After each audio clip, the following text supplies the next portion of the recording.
Hey guys, it's Chelsea with WTI talking today about this Camille Rose Grow Grease. Now this is their old-fashioned hair formula, and as you can see, I've already hit pan. Like, I love this stuff.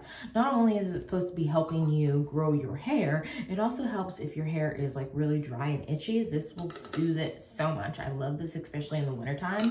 And so the way that I like to use it, you can see even with braids, like it is just a really thick formula. The smell is a little potent. It will take you back to the days of like being with your mom on Saturday morning, getting your hair pressed. Those days, those girls know what I'm talking about.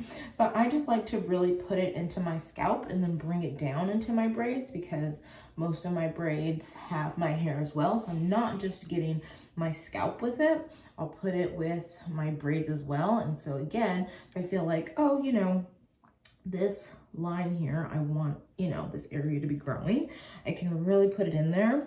And then when I massage it into my scalp, now it goes on white, and it has that grease look, but then when I'm really working it down, it dries clear, and then you can't even see that it was there. It just melts into your hair like butter.